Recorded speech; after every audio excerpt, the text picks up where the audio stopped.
drawn chapter. The legacy of Atlantis. Miles stepped into the corridor, the quiet hum of the sphere's machinery filling the silence around him. His mind lingered on Helena's words, the trust in her voice weighing heavily on his resolve.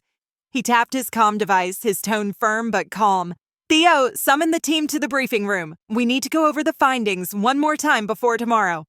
Theo stood at the head of the room, his usual composed demeanor sharpened with a rare intensity as he prepared to present his findings. The others, Kira, Lena, Jace, and Miles, sat around the circular table, their eyes fixed on the flickering holograms that began to take shape.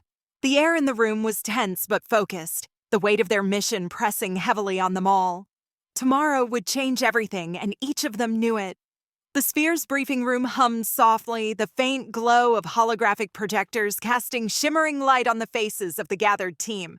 Theo stood at the head of the room, his usual composed demeanor taking on a rare intensity as he prepared to present his findings. The others, Kira, Lena, Jace, and Miles, sat around the circular table, watching as the holograms flickered to life. The first image was an intricate map of the world, ancient but overlaid with glowing markers at key locations.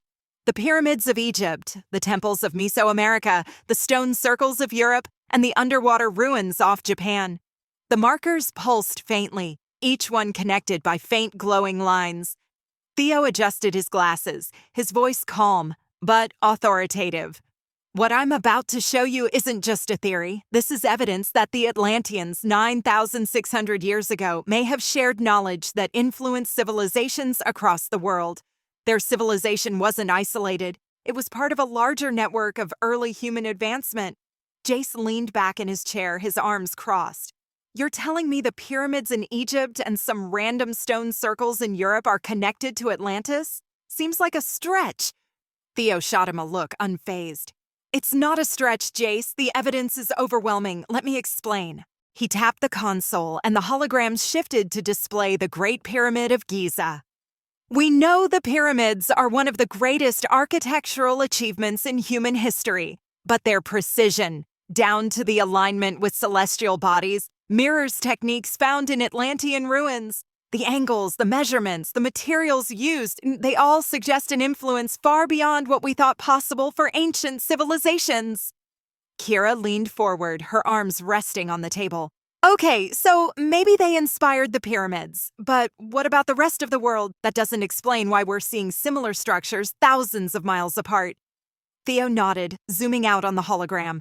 The map shifted, highlighting locations like Teotihuacan in Mexico and Göbekli Tepe in Turkey. That's the point. These structures share architectural and mathematical similarities, ratios, alignments, energy flow patterns. Atlanteans believed in harnessing natural energy, like the Metromite we've seen, and they embedded that philosophy into everything they built.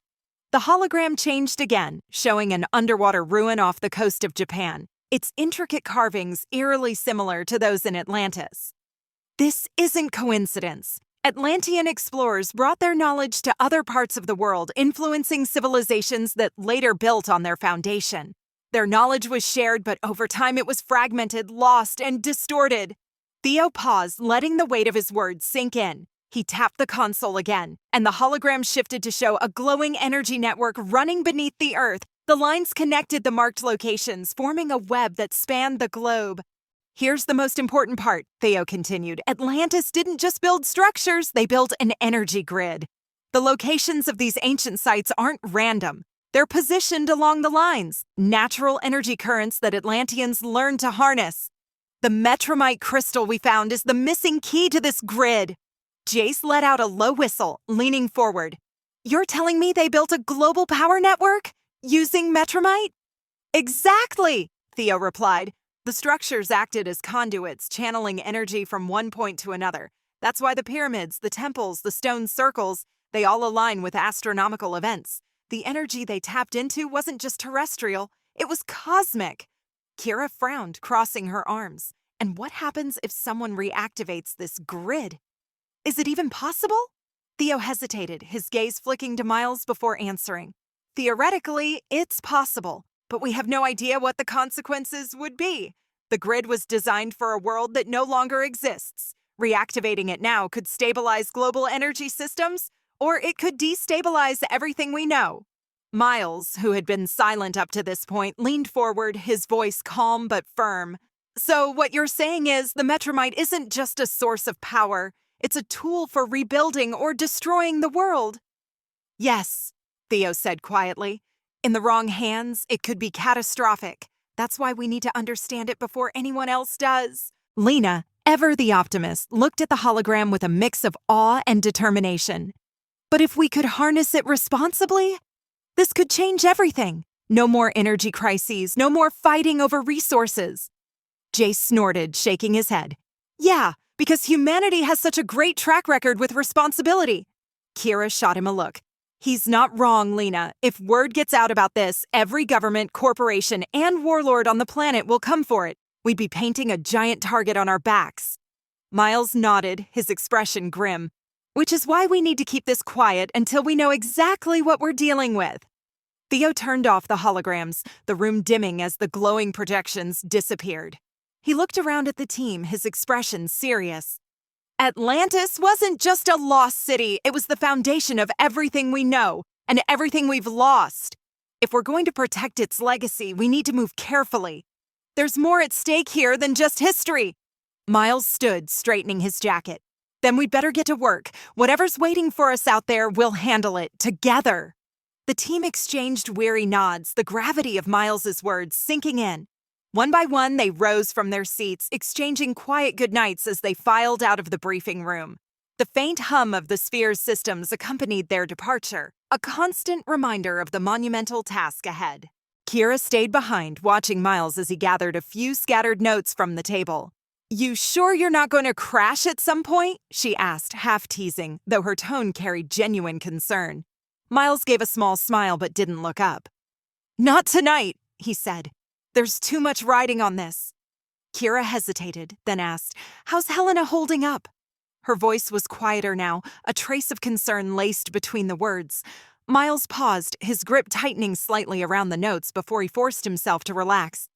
I just checked on her. He exhaled, rubbing a hand over his face. She's asleep. A beat passed before he added, almost to himself, She needs it. He shifted his weight, his fingers tightening slightly around the notes before he finally met Kira's gaze. She told me she hasn't slept deeply in years, not since she lost her parents. His voice was quieter now, the weight of those words settling between them. Every night she sleeps light, half aware, listening for danger, ready to run if she has to. She doesn't get to rest, not really. Not the way we do. He exhaled, running a hand over his face. She's spent her whole life surviving, never knowing if she'd make it to the next morning. He glanced toward the corridor as if picturing her there, curled up in some quiet, long-forgotten part of the sphere. But tonight, she let go. For the first time in years, she's not lying awake, waiting for something to come for her. She's just sleeping. His voice softened. And I don't think she even knows what that feels like anymore. Kira swallowed, her usual sharpness giving way to something gentler. Good. She deserves that. Miles blinked, as if grounding himself back to reality. Let's make sure the anchor point is holding steady. Last thing we need is a drift right when we don't have time to fix it. Exactly, Kira replied as they moved toward the door. Let's double-check everything. Tomorrow, we're bringing that crystal back. The two headed down the quiet corridor, their footsteps echoing softly as they approached the command center. The air was thick with anticipation, the unspoken knowledge that tomorrow could either cement their success or unravel everything they had worked for.